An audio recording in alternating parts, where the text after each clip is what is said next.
உம் கை பிடிச்சு நடக்க, உம் தோள் மீது சாய, தினம் உம்மோடு பேச, நானும் சித்தம் செய்ய. என் வாழ்வெல்லாம் நீரே, என் வழியெல்லாம் நீரே, என் பலனெல்லாம் நீரே, எனக்கெல்லாமே நீரே.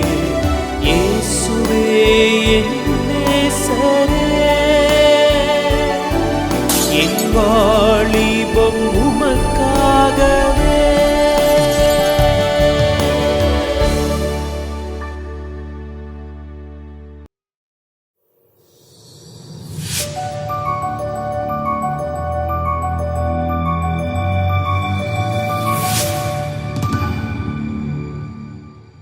உயிர்த்தெழுந்த கர்த்தராகிய இயேசு கிறிஸ்துவின் நாமத்தினால கண்மணியை கேள் என்ற நிகழ்ச்சியை பார்த்து கொண்டு இருக்கிற உங்கள் யாவரையும் வாழ்த்தி வரவேற்கிறோம்.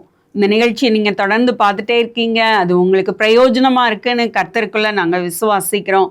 இந்த நாள்லையும் கர்த்தருடைய வார்த்தையை கேட்கறதுக்கு முன்னாடி நம்ம ஒரு சின்ன ஜெபம் பண்ணுவோமா? ஏசப்பா, உம்மை துதிக்கிறோம் ஆண்டவரே, ஸ்தோத்திரிக்கிறோம். இந்த வேலையிலையும் சுவாமி உம்முடைய பாதத்தில் நாங்கள் கூடி வந்திருக்கிறோம் சுவாமி. நீரே எங்களுக்கு ஏற்ற உம்முடைய வார்த்தையினால் எங்களை நிரப்புங்கன்னு ஜெபிக்கிறோம் ஆண்டவரே. பேசுகிறது நீங்கள் அல்ல, பிதாவின் ஆவியானவர் என்று எழுதியிருக்கிறபடி ஆவியானவரே எங்கள் ஒவ்வொருவரோடும் பேசுவீராகன்னு ஜெபிக்கிறோம். உம்முடைய கிருபையுள்ள கரத்தில் உம்முடைய ஆளுகைக்குள் எங்களை தாழ்த்தி ஒப்பு கொடுக்கிறோம். நீர் பொறுப்படுத்திக்கோங்க. இயேசுவின் மூலம் ஜெபிக்கிறோம் நல்ல பிதாவே, ஆமேன். இந்த நாளிலேயும் மத்தேயு 28 அதிகாரம் 5வது 6வது வசனத்துல என்ன போட்டிருக்குன்னா, தூதன் அந்த ஸ்திரீகளை நோக்கி, நீங்கள் பயப்படாதிருங்கள், சிலுவையில் அறையப்பட்ட இயேசுவை தேடுகிறீர்கள் என்று அறிவேன். அவர் இங்கே இல்லை, தாம் சொன்னபடியே உயிர்த்தெழுந்தார். கர்த்தரை வைத்த இடத்தை வந்து பாருங்கள். பாருங்க, இயேசு கிறிஸ்து சிலுவையில் அறையுண்டு நமக்காக எல்லா பாடுகளையும் பட்டு மரித்து அடக்கம் பண்ணப்பட்டார். அடக்கம் பண்ணப்பட்ட அவரை காலையில் அதிகாலையில் எழுந்து, இருட்டோடே எழுந்து ஸ்திரீகள் எல்லாரும் அவரை பார்க்க செல்றாங்க, அவருக்கு சுகந்த வர்க்கமிட செல்லுகிறாங்க. அப்படி செல்லும்போது அந்த ஸ்திரீகளை பார்த்து தேவதூதன் சொன்ன காரியம். அதே போல இன்றைக்கும் இந்த நேரத்துல இந்த டிவி முன்னாடி உட்கார்ந்து அல்லது யூடியூப்பை பார்த்து கொண்டு இருக்கிற நீங்களும் கூட, என்னுடைய வாழ்க்கையில கர்த்தர் உயிர்த்தெழுந்த வல்லமையை நான் பார்க்க முடியலையே, என்னுடைய வாழ்க்கையில கர்த்தர் உயிர்த்தெழுந்ததை நான் பார்க்க முடியலையே, அவர் மரித்தது போன்ற சூழ்நிலை காணப்படுகிறதே, அமைதியாய் இருக்கிறாரே, என்னுடைய எல்லா சூழ்நிலைகளும் அப்படியே இருக்கிறதே அப்படின்னு சொல்லி நீங்க யோசித்து கொண்டு இருக்கிறீங்களா? அப்படி அல்ல. இன்றைக்கும் உங்களுடைய சூழ்நிலையில் மரித்தது போன்று இருக்கிற காரியங்கள் எல்லாம் இன்றைக்கு உயிர்ப்பிக்கப்பட போகிறது.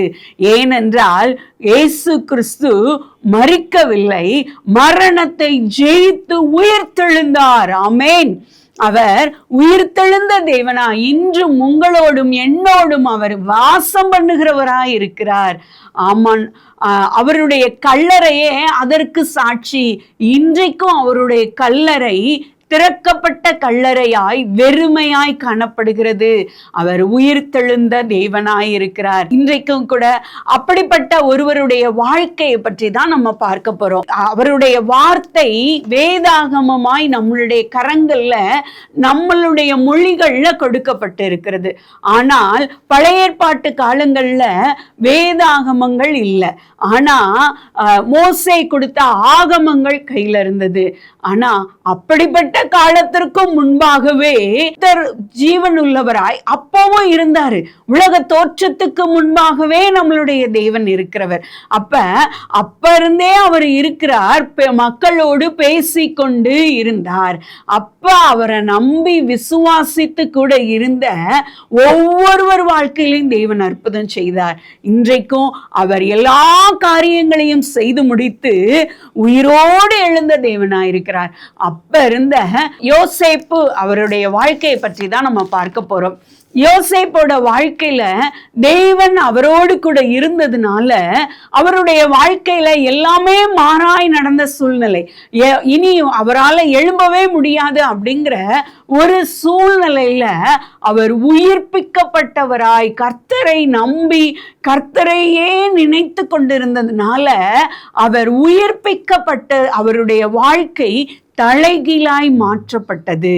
ஏன்னா நம்மளுடைய தேவனாகிய கர்த்தர் சர்வ வல்லமையுள்ள தேவன். அவர் எல்லாவற்றையும் மாற்றி அமைக்கக்கூடியவர். யோசிச்சு பாருங்க, யோசேப்பு அவங்க வீட்டுல நல்ல செல்ல பிள்ளையா இருக்கிறாரு. அவங்க அப்பாவுக்கு ரொம்ப செல்ல பிள்ளையா இருக்காரு. அவங்க அப்பா அவருக்கு பழவர்ண அங்கியெல்லாம் வாங்கி கொடுக்கிறாரு. ஆனாலும் அவருக்கு அவங்க குடும்பத்துல ஒரு சமாதானம் இல்லாத சூழ்நிலை. ஏன்னா அண்ணன்மாரெல்லாம் அவரை பகைக்கிறாங்க. அவரை பகைக்கிறதோடு மட்டும் இல்ல, அண்ணன்மாரெல்லாம் அவரை வெறுக்கிறாங்க. அப்படிப்பட்ட சூழ்நிலையிலையும் யோசேப்பு இருந்தார். அதோடு மாத்திரம் இல்ல, ஆதியாகமம் 37 அதிகாரம் 4வது வசனம் 5வது வசனத்துல பாத்தீங்க அப்படின்னா, அவனுடைய சகோதரர்கள் அவனை பகைத்தார்கள், அதிகமாய் பகைத்தார்கள்னு சொல்லியிருக்கு. அவர் யோசேப்பு உண்மையா இருக்கிறாரு, ஆனாலும் அவரை பகைக்கிறார்கள். அடுத்து பாத்தீங்கன்னா அவங்க தகப்பன்கிட்ட போய் தன்னுடைய சொப்பனத்தை சொல்றாரு, சூரியனும் சந்திரனும் என்னை வணங்குகிறதுன்னு. அப்ப அவங்க அப்பாவே என்ன பண்றாருன்னா கடிந்து கொள்ளுகிறாருன்னு 37 அதிகாரம் 10வது வசனத்துல போட்டிருக்கு. பாருங்களேன், எப்படிப்பட்ட சூழ்நிலைகள். இப்படிப்பட்ட சூழ்நிலையில அதோடு மாத்திரம் இல்ல, யோசேப்போட வாழ்க்கையில இந்த சூழ்நிலைகள் மாத்திரம் இல்ல, பகைத்த சகோதரர்கள் அவரை கொல்லவும் ஆயத்தமாயினர். அதோடு மாத்திரம் இல்ல, அவரை கொல்ல முயற்சி பண்றாங்க. ஆனா விற்று போடலான்னு சொல்லி எகிப்தியரிடம் விற்று போடுகிறார்கள். விற்று போட்டு அடிமையாய் கொண்டு செல்லப்படுகிறார். இஸ்மவேலரிடத்துல விற்று போடுகிறாங்க. இஸ்மவேலர்கள் யோசேப்ப போத்திபார்ட்ட விட்டுறாங்க. அப்ப போத்திபார் வீட்டுக்கு வருகிறார் யோசேப்பு. இப்படிப்பட்ட சூழ்நிலையிலையும் யோசேப்பு கர்த்தர் மேல் நம்பிக்கை வைத்தவராயிருந்தார். ஆபிரகாமின் தேவன் என்னோடு இருக்கிறார் அப்படிங்கிற ஒரு நினைவோடு இருக்கிறார். இன்றைக்கும் உயிர்த்தெழுந்த தேவன் நமக்காக எல்லாவற்றையும் செய்து முடித்து உயிர்த்தெழுந்தவராயிருக்கிறார். ஆனா சில நேரங்கள்ல நம்மளுடைய வாழ்க்கையில நெருக்கங்கள், கஷ்டங்கள், போராட்டங்கள், மோன சூழ்நிலைகள் வரும்போது நம்ம கடவுள் என்னை கைவிட்டு விட்டார், என்னை மறந்துட்டாரு, கர்த்தருடைய வசனங்கள் எல்லாம் எழுதப்பட்ட எழுத்துக்கள் தானே தவிர எதுவும் என்னுடைய வாழ்க்கையில பலிக்கல அப்படின்னு சொல்லி நாம் அப்படியே தேவனை விட்டு தூரமாய் சென்று விடுகிறோம். ஆனால் வேதமும் வேதத்தில் உள்ள எழுத்துக்களும் ஜீவனுள்ளவைகள், அவைகள் நம்மை உயிர்ப்பிக்க கூடியவைகள். ஆனா யோசேப்பு அவருடைய கரத்துல வேதாகமங்கள் இல்லை அப்படின்னாலும், ஆனாலும் தான் கேட்டு வந்தபடியே கர்த்தர் ஜீவன் உள்ளவர் என்பதை விசுவாசித்து நம்பி அந்த போத்திபாரின் வீட்டிலும் கர்த்தருக்கு உண்மையுள்ளவராயிருக்கிறார். வீட்டுல இருக்கும்போது தகப்பனுக்கு உண்மையுள்ளவராயிருக்கிறார். இங்க போத்திபாரின் வீட்டுக்கு வந்ததும் கர்த்தருக்கு உண்மையுள்ளவராயிருக்கிறார். ஆதியாகமம் 39 அதிகாரத்துல நீங்க வாசிச்சு பாத்தீங்கன்னா, இஸ்மவேலரிடத்தில் விலைக்கு வாங்கினான் அப்படின்னு சொல்லி முதல் வசனம் முடியுது. அடுத்து 2வது வசனத்திலே கர்த்தர் யோசேப்போடே இருந்தார் அப்படின்னு இருக்கு. பாருங்களேன், யோசேப்பு போத்திபார் வீட்டுக்கு போனாலும், அடிமையாய் விற்கப்படுகிற சூழ்நிலைகள் வந்தாலும், சகோதரர்களால் வெறுக்கப்பட்டு விற்கப்பட்ட சூழ்நிலைகள் வந்தாலும், என்னுடைய வாழ்வில் எப்படி போராட்டங்கள் நடந்தாலும் என்னோடு இருக்கிறேன் என்று சொன்ன தேவன் உயிருள்ளவர் அப்படின்னு சொல்லி அந்த தேவனை நோக்கி பார்க்கிறவராகவே இருந்தார். அதனால் கர்த்தர் அந்த சூழ்நிலையிலும் யோசேப்போடே இருந்தார். அதோடு மாத்திரம் இல்ல, இப்ப அவர் தன்னுடைய வீட்டை விட்டு அடிமையாய் விற்கப்பட்டு வந்திருக்கிறார். அதனால அடுத்த அந்த ஆதியாகமம் 39 அதிகாரம் 2வது வசனத்துல கர்த்தர் யோசேப்போடே இருந்தார், அவன் காரிய சித்தியுள்ளவன் ஆனான் அப்படின்னு போட்டிருக்கு. அப்பதான் ஆண்டவர் காரியங்களை எல்லாம் விளக்கி ஆராய்ந்து அறியத்தக்க நல்ல விவேகமுள்ள ஞானமுள்ள இருதயத்தை அவருக்கு கொடுக்கிறார். யோசேப்பை ஒருபடி மேலே உயர்த்துகிறார், காரிய சித்தியுள்ளவனாய் மாற்றுகிறார். அப்படிப்பட்ட நெருக்கங்கள், நெருக்கமான சூழ்நிலையிலையும் கர்த்தரை விடாது பிடித்திருந்தனால கர்த்தர் யோசேப்போடே கூட இருந்தார். அதோடு மாத்திரமல்ல, கர்த்தர் யோசேப்போடே இருந்து அந்த நெருக்கமான சூழ்நிலையில அவன் மேல் வைத்த திட்டம் நிறைவேறுகிறதற்கு யோசேப்புக்கு காரிய சித்தியுள்ளவராய் மாற்றுகிறார். யோசிச்சு பாருங்களேன், இன்னைக்கும் உங்களுடைய வாழ்வுல இனி இருக்கிற காணப்படுகிற காரியங்கள் எல்லாம் மாறான காரியங்களா இருக்கலாம். உங்களுடைய உலக கண்களால பார்க்கும்போது இதெல்லாம் மாற்ற முடியாது, எங்க என்னுடைய வாழ்க்கையில ஒரு மாற்றம் ஏற்பட நன்மை உண்டாகன்னு நீங்க நினைக்கலாம். ஆனா உங்களுடைய வாழ்க்கையில நீங்க இந்த சூழ்நிலையிலையும் கர்த்தரோடு இருந்தீங்க அப்படின்னா, கர்த்தரை நோக்கி பார்த்து முறுமுறுக்காம இருந்தீங்க அப்படின்னா, கர்த்தருடைய வல்லமை உங்களுக்குள் உருவாக்க வேண்டிய காரியங்களை அந்த நிலையிலும் உருவாக்க வல்லமை உள்ளது. ஆமென். கர்த்தர் உங்களுக்குள் அந்த காரியத்தை உருவாக்குவார். அதோடு மாத்திரம் இல்ல, அப்படி அவர் காரிய சித்தியுள்ளவராய் இருந்தாலும் அவர் அடிமையாய் விற்கப்பட்டு தான் போயிருக்காரு. ஆனா அவருக்குள் இருந்த இயேசு கிறிஸ்துவை, அவருக்குள் இருந்த விசேஷித்த கிருபைய சுற்றியுள்ளவர்கள் அறிகிறார்கள், போத்திபார் அறிகிறார். அதனால 4வது வசனத்துல பாத்தீங்கன்னா, யோசேப்பினிடத்தில் போத்திபார் தயவு வைத்து அவனுக்கு தனக்கு ஊழியக்காரனும் தன் வீட்டுக்கு விசாரணைக்காரனுமாக்கி தனக்கு உண்டான யாவற்றையும் அவன் கையில் ஒப்புவித்தான். அவனை தன் வீட்டுக்கும் தனக்கு உண்டான எல்லாவற்றிற்கும் விசாரணைக்காரனாக்கினார். பாருங்களேன், எல்லாவற்றையும் அவரிடத்துல கொடுத்துட்டாராம். கொடுத்துட்டு 6வது வசனத்துல பாத்தீங்கன்னா, போஜனம் தவிர வேற ஒன்னையும் குறிச்சு அவர் விசாரிக்கவே இல்லையா. ஏன்னா யோசேப்போடு கர்த்தர் இருந்தார், அவன் செய்கிற காரியத்தை எல்லாம் தேவன் வாய்க்க செய்கிறார் என்பதை போத்திபார் அறிந்திருந்தார். அந்த நெருக்கமான சூழ்நிலையிலையும் அவனுக்கு ஒரு கிருபை, தயவு கிடைக்க தேவன் கிருபை செய்கிறார். பாருங்களேன், அந்த இடத்துலையும் ஒரு விசேஷித்த இடத்த தேவன் தம்முடைய பிள்ளைக்கென்று வைத்திருக்கிறார். ஆனா யோசேப்பு அப்ப இருந்த சூழ்நிலையில அதை உணர்ந்திருக்க முடியுமா அப்படின்னு யோசிச்சு பாருங்க.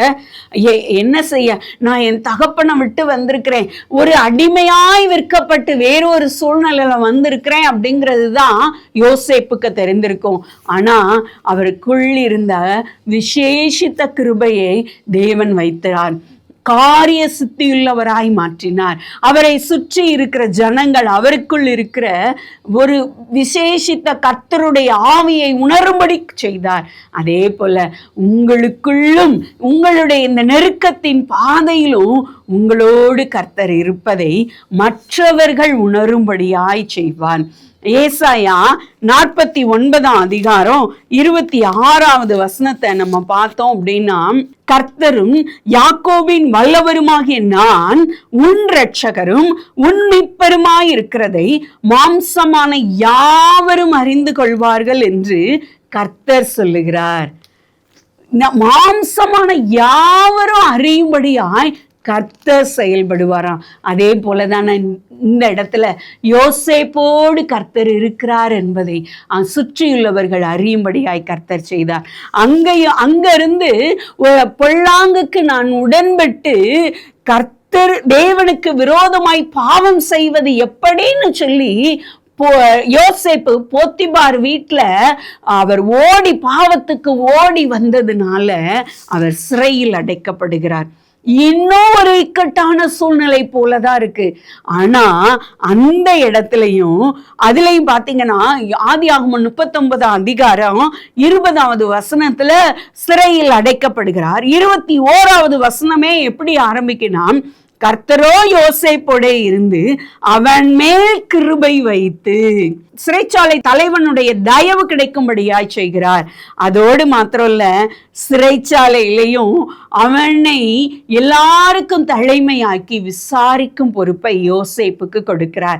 யோசேப்புட்ட கொடுத்த எந்த காரியத்தை குறித்தும் சிறைச்சாலை தலைவன் விசாரிக்கவில்லை அப்படின்னு சொல்லி பார்க்கிறோம். அதே போல உங்களுக்கு வருகிற காரியங்கள் இன்னும் மேலும் கஷ்டமான பாதைகளா இருக்கா? அப்படிப்பட்ட காரியங்களையும் கர்த்தர் உங்களோடு இருந்து செயல்பட்டு கொண்டே இருக்கிறார். உயிர்த்தெழுந்த தேவனின் வல்லமை உங்களோடு இருந்து கொண்டே இருக்கிறது. உங்களோடு செயல்பட்டு கொண்டு உங்களை உருவாக்கி கொண்டே இருக்கிறது. நீங்க அவரை மட்டும் விட்டுறாதீங்க. உயிர்த்தெழுந்த தேவன் உங்களுக்காக எல்லாவற்றையும் செய்து முடித்தவராய் உங்களோடு கூடவே இருந்து உங்களை உங்களுக்கான திட்டத்தை நோக்கி உருவாக்கி கொண்டு இருக்கிறார். அதனால அவரை விட்டுறாதீங்க. எப்பவும் யோசேப்பை போல அவரை பிடித்து கொண்டே இருங்க. ஏன்னா சிறைச்சாலையில தான் இந்த பானபாத்திரக்காரர் வருகிறார், சுயம்பாகி வருகிறார். அவங்கிட்ட சொப்பனத்தை கேட்கும் போது அந்த சொப்பனத்துக்கான அர்த்தத்தை சொல்றது கர்த்தருக்குரியது இல்லை அப்படின்னு சொல்லி யோசேப்பு சொல்லுகிறார். நம்மளா இருந்தா என்ன சொல்லியிருப்போம்? இதெல்லாம் அவர் தான் சொல்லணும். அவர் என் கூட இருந்திருந்தா என்ன செஞ்சிருப்பேன்? அவர் தான் என்னை இப்படி விட்டுட்டார்ல அப்படின்னு சொல்லி புலம்பி இருந்திருப்போம். அவருடைய காரியங்களை கேட்டிருக்க மாட்டோம். ஆனா யோசேப்பு அப்படி அல்ல. கர்த்தரோடு இருந்தனால, கர்த்தரை விடாது பிடித்திருந்ததுனால அங்கே கர்த்தருக்குரியதுன்னு சொல்லி அந்த இடத்துல சொல்லுகிறார். அடுத்ததாக அவர் அப்படி சொல்லிட்டு அவர் அந்த இடத்துல கொஞ்சம் என்ன செஞ்சுறாரு? மனிதனை நம்புகிறார். ஆனா கர்த்தர் இதை நான் தான் செய்தேன்னு நீ அறிக்கையிடணும் அப்படிங்கிறதுக்காக அந்த மனிதனை மறக்க பண்ணுகிறார். பானபாத்திரக்காரன் யோசேப்பை மறந்து விட்டார். அதோடு மாத்திரம் இல்ல, உடனே கர்த்தர் ஏற்ற சமயம் வந்தபோது 2 வருஷம் கழிச்சு யோசேப்பு மறந்து போனதும் பானபாத்திரக்காரர் உயர்த்தப்பட்டதும் என்ன யோசிச்சிருப்பாரு? இன்னைக்கு என்னை கூப்பிட்டுருவாங்க, இன்னைக்கு பானபாத்திரக்காரர் ராஜாட்ட சொல்லியிருப்பாரு, இன்னைக்கு சொல்லியிருப்பாருன்னு சொல்லி கொஞ்ச நாள் எதிர்பார்த்திருப்பாரு. அடுத்து என்ன நினைச்சிருப்பாரு?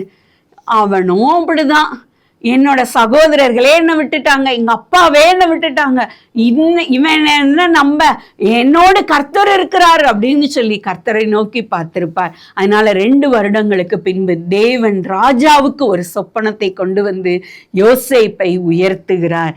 கர்த்தர் உயர்த்துகிற உயர்வு எப்படி இருக்கும் அப்படின்னு சொல்லி பார்த்தீங்கன்னா, ஆதியாகமம் 40ஆம் அதிகாரம் 14வது வசனத்துல பார்வோன் யோசேப்பை அழைப்பித்தான். அவனை தீவிரமாய் காவல் கிடங்கிலிருந்து கொண்டு வந்தார்கள். அவன் சவரம் பண்ணி கொண்டு வேறு வஸ்திரம் தரித்து பார்வோனிடத்தில் வந்தான். யோசிச்சு பாருங்களேன், தீவிரமாய் நடக்குது. உங்களை உயர்த்துகிறதற்கான வேளையும் நேரமும் வந்துவிட்டா அவைகள் எல்லாம் தீவிரமாய் நடக்கும். அதோடு மாத்திரம் இல்ல, தேவன் உங்களை அப்படியே எல்லாம் உயர்த்த மாட்டாரு. உங்களை அழகுபடுத்தி உங்களை வேறு விதமாய் அப்படியே தலைகீழாய் மாற்றி உயர்த்துகிற தேவனாய் இருக்கிறார். சவரம் பண்றாங்க, அவருக்கு ட்ரெஸ் போடுறாங்க, எல்லாவற்றையும் மாற்றி அழைத்து வராங்க. அழைத்து வந்தாலும் அங்கேயும் யோசேப்பு பூரணராய் கர்த்தரையே உயர்த்துகிறார். பார்வோன் 15வது வசனத்தை சொல்றாரு, நீ இப்படி சொப்பனத்துக்கெல்லாம் அர்த்தம் சொல்லுவான் நான் கேள்விப்பட்டேன் அப்படின்னு. உடனே நானா இருந்தா என்ன சொல்லியிருப்பேன் தெரியுமா? அப்படியா, நான் பானபாத்திரக்காரருக்கு சொல்லியிருந்தேன், அவர்கிட்ட நான் என்னை ஞாபகம் வச்சு சொல்லுங்கன்னுலாம் சொன்னேன், ஆனா அவர் மறந்துட்டாரு அப்படின்னு சொல்லி இருந்திருப்பேன். ஆனா யோசேப்பு அப்படியெல்லாம் சொல்லல. நான் அல்ல, தேவனே பார்வோனுக்கு மங்களகரமான உத்தரவு செய்வார். ஏன்னா அவருடைய நினைவு, சொல், செயல் எல்லாம் கர்த்தரால் நிரப்பப்பட்டிருந்தது. அவரால் தான் முடியும், அவரே செய்வார், அவர் பார்த்து கொள்வார் அப்படின்னு சொல்லி எல்லாவற்றிலும் கர்த்தரை முன்பாக வைத்திருந்தார். தாவீது சொல்லுகிறார் அல்லவா, கர்த்தரை எப்பொழுதும் எனக்கு முன்பாக வைத்திருக்கிறேன், அவர் என் வலது பார்சத்தில் இருக்கிறபடியால் நான் அசைக்கப்படுவதில்லை. அதே போல யோசேப்பு கர்த்தரை வைத்திருந்தார். அப்படி வைத்திருந்ததுனால அவருடைய நிலை உயர்த்தப்பட்டது. அவரை விரோதித்த சகோதரர்கள் அவரை தேடி வரும்படியாய் கிருபை செய்தார். அவர் தன்னுடைய குடும்பத்துக்கே, தன்னுடைய எகிப்து தேசத்திற்கே அவர் எல்லாவற்றையும் விசாரிக்கும் பொறுப்பு அவருக்கு கொடுக்கப்பட்டது. அதே போல இன்றைக்கும் அநேகருக்கு, லட்சங்களுக்கு ஆசீர்வாதமாய் தேவன் உங்களை வைக்கணுமா? உங்களுக்குள்ள தீமையை நன்மையாக மாற்ற வேண்டுமா? உயிர்த்தெழுந்த தேவனை எப்பொழுதும் பிடித்துக் கொள்ளுங்க. அவருடைய ஜீவனுள்ள வார்த்தையை எப்பொழுதும் பிடித்துக் கொள்ளுங்க. உங்களுடைய எல்லா சூழ்நிலையிலும் அவருடைய உயிர்த்தெழுந்த வல்லமை உங்களை உருவாக்கி கொண்டே இருக்கிறதுங்கிறத நீங்க மறந்தே போயிடாதீங்க. ஏற்ற வேலை வரும்போது உங்களுக்கான காரியங்கள் தீவிரமாய் செய்யப்பட்டு நீங்கள் அலங்கரிக்கப்பட்டு உயர்த்தப்படுவீர்கள். இது உண்மை. இது உங்களுடைய வாழ்வில் நிச்சயமாய் நடக்கும். அப்படியே நம்ம இருந்த இடங்கள்ல கண்களை மூடி நாம் ஜெபிப்போமா? ஏசப்பா, உம்மை துதிக்கிறோம் ஆண்டவரே, சோத்திரிக்கிறோம் ஆண்டவரே. இந்த வேலையிலேயும் சுவாமி, நெருக்கத்தின் பாதையில், இடுக்கத்தின் பாதையில் இருக்கிற ஒவ்வொருவருக்காக நாங்கள் ஜெபிக்கிறோம் ஆண்டவரே. இந்த நிகழ்ச்சியை பார்த்து கொண்டு இருக்கிற ஒவ்வொருவருக்காக நாங்கள் ஜெபிக்கிறோம்ப்பா. ஏசப்பா, இன்று உயிர்த்தெழுந்த தேவனின் வல்லமை ஒவ்வொருவரோடும் கூட இருக்கட்டும்னு நாங்கள் ஜெபிக்கிறோம். அவர்களுடைய அப்பா தகப்பனை வாழ்க்கையில் உங்களுடைய உயிர்த்தெழுந்த வல்லமை செயல்படட்டும்னு ஜெபிக்கிறோம்ப்பா. எல்லா நெருக்கத்தின் பாதையிலும் நீர் யோசேப்பை எப்படி உருவாக்கினீரோ அப்பா, அந்த உம்முடைய திட்டம் நிறைவேறுகிறதற்கு, நீர் உயர்த்துகிறதற்கு, லட்சங்களுக்கு ஆசீர்வாதமாய் நீர் உயர்த்துகிறதற்கு எப்படி உருவாக்கினீரோ அதே போல இந்த நிகழ்ச்சியை பார்த்து கொண்டு இருக்கிற ஒவ்வொரு பிள்ளைகளையும் நீர் உருவாக்கி அப்பா தகப்பனை உம்முடைய நேரங்களையும் வேலைகளும் வரும்போது நீர் அவர்களை லட்சங்களுக்கு ஆசீர்வாதமாய் நீர் மாற்றப் போகிறபடியால் உமக்கு நன்றி தகப்பனே, நன்றி இயேசப்பா. அந்த நம்பிக்கையும் உறுதியான விசுவாசத்தையும் அவர்கள் விடாது பற்றி கொண்டிருக்க நீர் உதவி செய்யுங்க. உம்முடைய கிருபை அவர் ஒவ்வொருவரோடு கூட இருக்கட்டும் சுவாமி. ஒவ்வொருவரையும் நீர் ஆசீர்வதிங்கன்னு ஜெபிக்கிறோம். அவர்களுக்கு இருக்கிற எல்லா பாதைகளிலும் கடந்து வரக்கூடிய பலனையும் கிருபையையும் நீர் ஒவ்வொருவருக்கும் தந்தருளுவீராகன்னு ஜெபிக்கிறோம். உம்முடைய கிருபையுள்ள கரத்திற்குள்ளாய் தாழ்த்தி ஒப்பு கொடுக்கிறோம். நீர் பொறுப்படுத்திக் கொள்ளும், வழி நடத்தும். இயேசுவின் மூலம் ஜெபிக்கிறோம் நல்ல பிதாவே, ஆமேன்.